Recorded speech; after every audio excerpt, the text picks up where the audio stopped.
didn't say Minnie stole my blue pen, and I say Minnie stole my blue pen, right?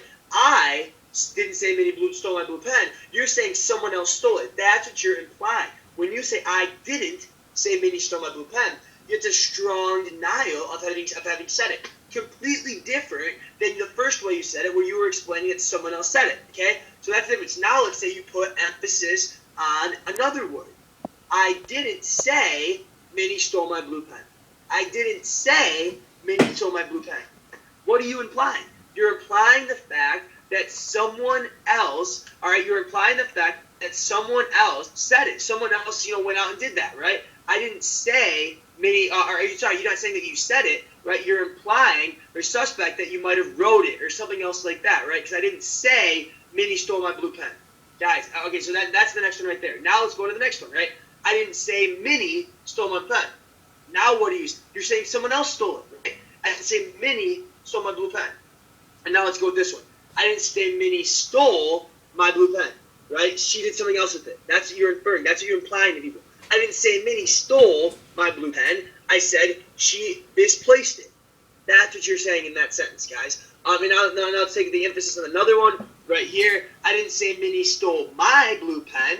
What are you saying when you say that? You're implying that she stole someone else's. Now let's put it on another one, guys. Same thing in a different form, right?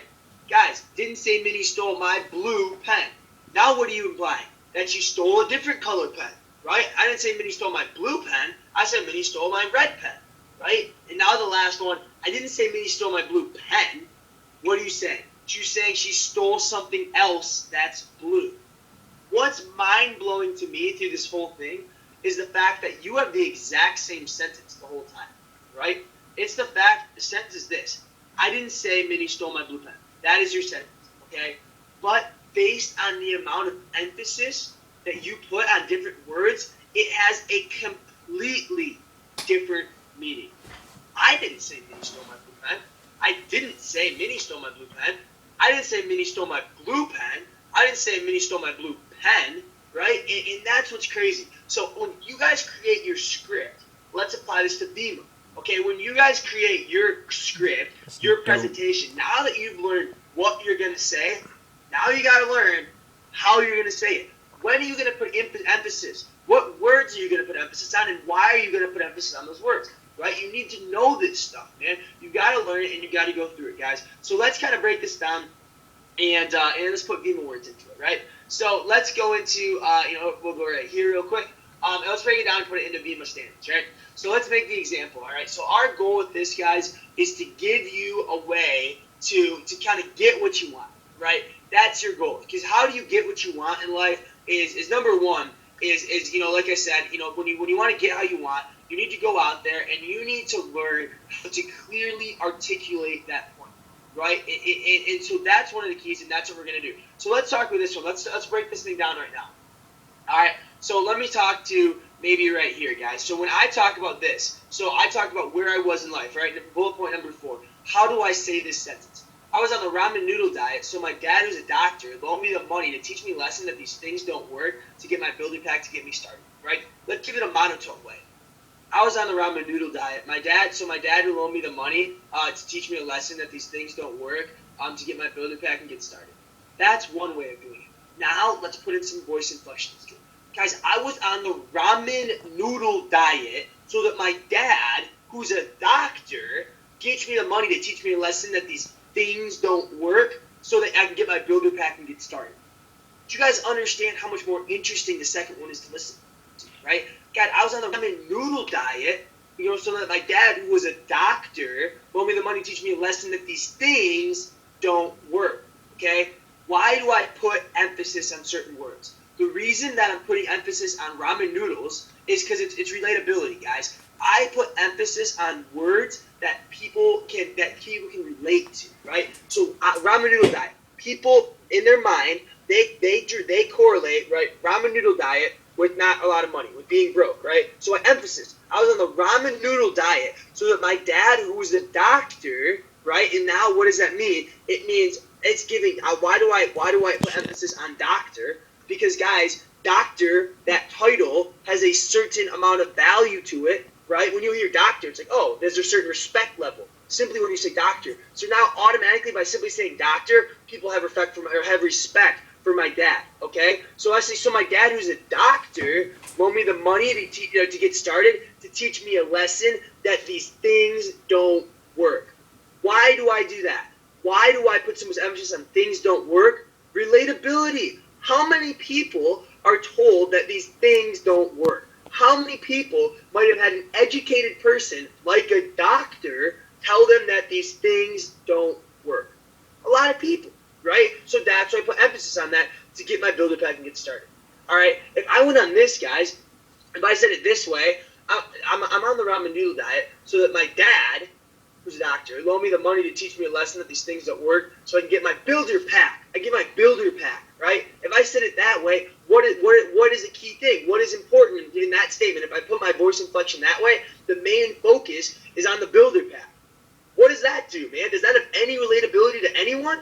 No. They don't have a clue what a freaking builder pack is. It doesn't mean anything, right? And like you said, yeah, Cody, you can take this to anything in life, man. If you learn voice inflections, you learn how to pronunciate and really put emphasis on different words and different things, guys, you gain this amazing power in life of influenceability. And as long as you lose that power of influenceability to make the world a better place, rather than being, I guess, on the dark side of human nature with it and trying to hurt people with it, kind of like Wolf of Wall Street, where they use that influenceability and that power of speech and tonality and things like that to scam people. But instead, if you use it to help people, that's where real power comes from, guys. That's what's so crazy about this thing.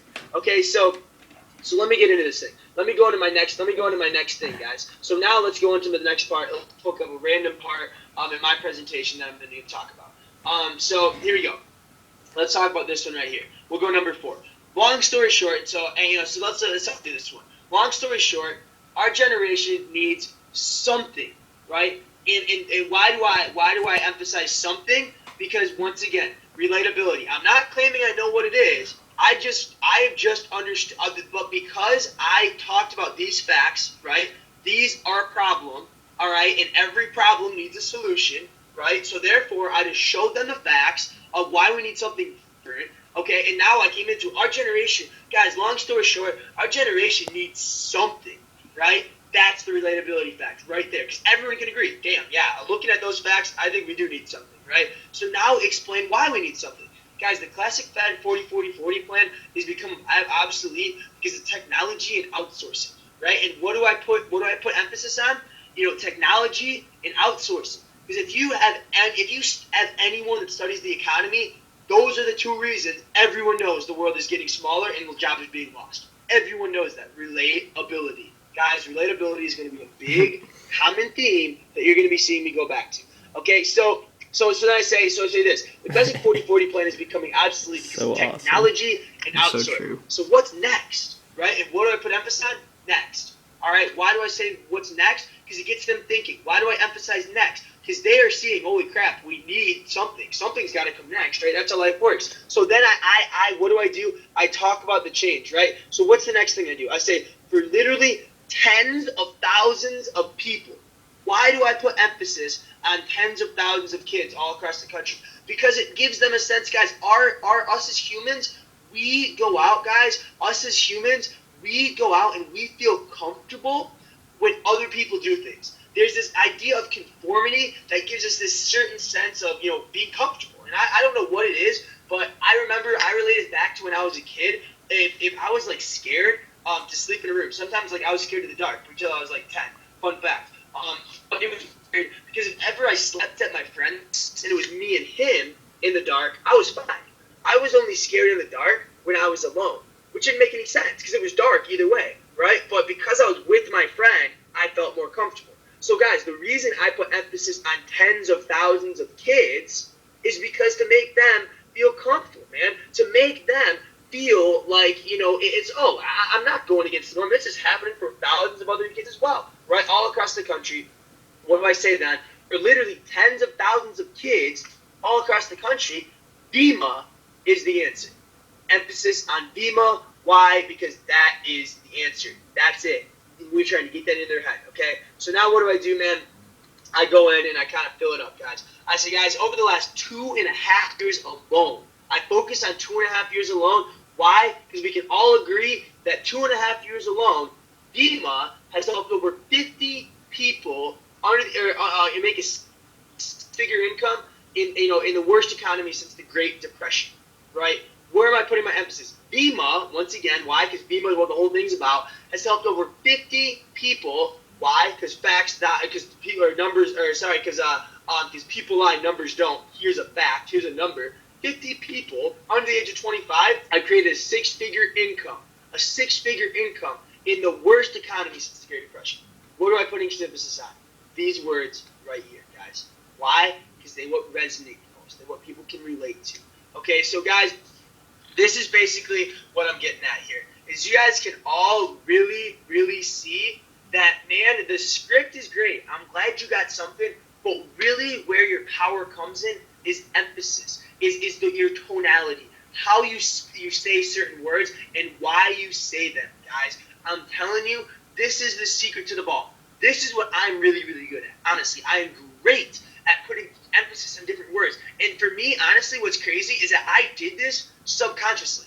I didn't know I was emphasizing certain words. I didn't know I had good voice inflection. I didn't know that. I had no clue. I just did what felt right, and it got me results. So if it got me results, I just found that, hey, when I say when I put emphasis on certain words, I get better results. So I'm going to keep doing that, right? And that's where you guys can get to the point where you realize that, guys, you can figure Bima out. There's a right and a wrong way to do Bima, and thousands of people have figured it out. You just have to take a step back and look inside, take a step back and look outside the box a little bit, right? Because how many people would actually, how many people in our generation focus on what he said, right? That's what a lot of you guys probably think. You guys look at what Alex Morton says, and it's like, what did he say? That one-liner. What did he say? What did he say? What did he say? What did he say? What did he say? But you're asking the wrong question. You have to say, what did he say? And then, how did he say it? That's the key. That's what's gonna make it. That's what's gonna make this thing take it to the next level, guys. So, you guys can kind of see. That is the key to this whole thing. And let me go back to once again for anyone that just got on the word, on this whole thing. This whole lesson was on voice inflection. Why? Because putting emphasis on a different word, in the same sentence gives it a whole different word. And, in closing, once again, let's just take this. This is an easy example. Let's take this example again. So you're taking this sentence. I didn't say Minnie stole my blue pen. And you're putting emphasis on different words. If I put it on I, the first word, right? I didn't say Minnie stole my blue pen. What are you implying? The fact that someone else said Minnie stole a blue pen, right? Now let's put emphasis on another one. I didn't say Minnie stole my blue pen. It's strong denial of having said it, right? You're saying, I didn't say that, right? I didn't do that. It's a strong denial. All right, now the next one is I didn't say Minnie stole my pen. What are you implying? You're implying that maybe you wrote down that Minnie stole your pen, or you otherwise indicated that she stole your pen, but you didn't say it, right? Now let's do it another way. I didn't say Minnie stole my blue pen. What are you implying? That someone else stole the blue pen.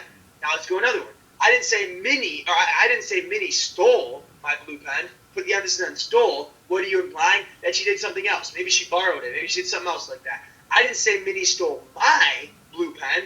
Now what are you saying? You're saying she stole someone else's blue pen. Now let's keep on the last two. Right here is you say, I didn't say Minnie stole my blue pen.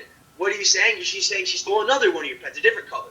Now the last one is, I didn't say Minnie stole my blue pen, right? She's saying she stole something else that's blue. What does this whole even mean, guys? What this means is that you guys have what to say now. Hopefully you guys have created your kind of, your pitch, your, whatever you want to say it, your outline, your story. I prefer story. Hopefully you guys have what you're going to say. Now what you guys need to work on is how you're going to say it. Go through and highlight certain words that you are going to emphasize, just like I did right here, and learn why you're going to emphasize those words and kind of think about it a little bit. And I'm telling you, man, is that this is the stuff that's going to change your life. This is the stuff that's going to take you into the next level in all aspects of life, man. You guys take this same principle that I'm telling you and apply it to talking to girls. That's how that's how the game works, dude. It's all confidence. The way you do it, you can apply this to anything in life, and you can get what you want out of it. But in closing, guys, I'm going to leave you guys with this, is these last things here. Okay, and this is something I got from that Luke Kish, Andrew Yeager, and Tyler Small video. And but I just added a little bit something to it and made it a little bit better. This is how it works, guys. So how to, and this is the whole question, is how to get you want, right? That's the whole goal. Number one, you need to figure out what you can't live without, not just what you want, but what you can't live without. You guys saw Jamie's first video. You know what he couldn't live without? Freedom. You know what he hated so much? The fact that he only made $7 an hour at Taco Bell. The fact that he made in a week, right, for $1,600. Now he's made in a week like $5,000. But in a week back then, $1,600 was what he would have made in 4 months at Taco Bell. You want to know what he couldn't live without? He couldn't live without the freedom, right? That's what he did. So you need to figure out what you can't live without. Not just what you want, but literally what you can't live without, so that it gives you that fire and passion, just like it gave Jamie when you heard him speaking that thing, okay? So, and then you need to write it. This is a key point. Do not forget writing it down. So now, after you've figured out what you can't live without, you need to change how you think about it, right? Because most people, when they think about, what they can't live without, they can't live without freedom, but what they're actually thinking about is the fact that they don't have it, and therefore they feel bad, right? Because if you change how you think about it, you're going to change how you feel about it. I used to, when I saw someone at the Mercedes-Benz under the age of 25 years old, I'm like, wow, what a spoiled brat. Dude, his dad probably pays for all of his crap. That's ridiculous. Now, when I see someone with this Mercedes-Benz under the age of 25 years old, I give him the benefit of the doubt. I'm like, that is badass, bro. That mofo is in a Benz at less than 25, killing it in this game called life. So I changed what I thought about, and therefore it changed how I felt about it, right? How it felt about getting a Mercedes-Benz at that age. And now I changed what I do about it. Rather than before, when I just look at these kids that are Mercedes-Benz under 25, and I just heckle and I'd hate on them. Instead, I did something about it. I started making my actions every single day lead, eventually, in the compound effect, lead to giving me what I wanted. And then, guys, that's going to change what you actually get or not. So, guys, by doing this, it will change your voice inflection. You're going to present naturally, okay? If you do this thing, because remember, I didn't know what voice inflection was before Vivo, yet I was doing it. Why is that? It's because I was so freaking passionate. You guys heard the voice inflection in Jamie's words, before in this video right here, in the video that we had right here. He didn't know what voice inflection was. It was simply passion, and there's something about the world, man, something about this universe, that if you tell it what you want and you believe you can have it, you change the way you think about it, you change the way you feel about it, and you change what you do about it, it gives it to you naturally without you guys even knowing about it. And it's pretty crazy, guys. So with that, man, you guys, I hope you guys got some awesome information off of this, off of this webinar. I was really excited to tell you guys about this one, and I'm really, really, really pumped up. So with that, guys, your homework now is you need to go back. I'm gonna post my video after this. I'm actually gonna record it. I got to go back into this meeting actually up there and close it out. But I'm going to record my video right after this and post my, my whole, template right here. The whole thing you guys can have posted on the page. What I need you guys to do is take your template that you posted and start highlighting words that you're going to emphasize. Why? And think why you're going to highlight those certain words, because you need to think, by emphasizing that word, what message am I getting out? What message I'm getting out, right? Guys, I want to know who's the next success story. I want to know who's going to be the one to take this thing to the top. And remember, get this, all right? And this is the last thing I'm leaving. Actions express your true priorities, all right? Actions express your true priorities. You say you want this more than anything. You're willing to do anything for it. Well, are you still watching TV? Are you still playing video games? Are you still going to drink with your homies? Because your actions replace your true priorities. You know what my main priority is this freaking business, dude. That's why 24/7 I'm on the road. I got 24 meetings in the last 4 days down here in Indiana. Nuts, guys, is what we're talking about. And guess what? My job is to do what I want you guys to do, right? Because you lead by example. That's how you're a leader. So if you guys want to lead your team and get them motivated, start doing what you want them to do. Look in the mirror and be like, if my team did everything that I did every single day, would I be successful? So if you want your team to go out and do this kind of stuff, make their presentation, highlight voice inflections, you better be doing it, guys, because that's how this whole thing works. So with that, man, appreciate all of you guys. Love you all. Honestly, 90 people on this webinar on a Tuesday night at 11 p.m. Amazing, amazing, amazing. And you guys are the keys. Remember what we started with, guys? Over 180 people were on that first webinar, and look who's left. Weird how that works, right? Network marketing is a garden that will weed itself. period, guys. You guys are the flowers. You guys are flourishing, and I'll see you guys next time. Check the page. In your homework is just this, man. Is really, really, if you haven't already, make sure you make this presentation. That's why I was so adamant about making the script and posting on the page, because without this script, if you don't know what you're going to say, you can't learn how you're going to say it, right? So first, if you haven't already, figure out what you're going to say, make your script, and if you've done that, now go out there and say how you're going to say it, and that's your guys' next key. So I'm excited, guys. I'm so pumped up, so fired up. This is going to be the night. This is going to be it, guys. So get excited, and I will catch you guys on the flip side. Go out there and grind, make it happen, guys. Do your homework, and we'll go from there. Take care, guys. See you guys later. Not even just tonality, but body language too. But hopefully he'll do another webinar for that.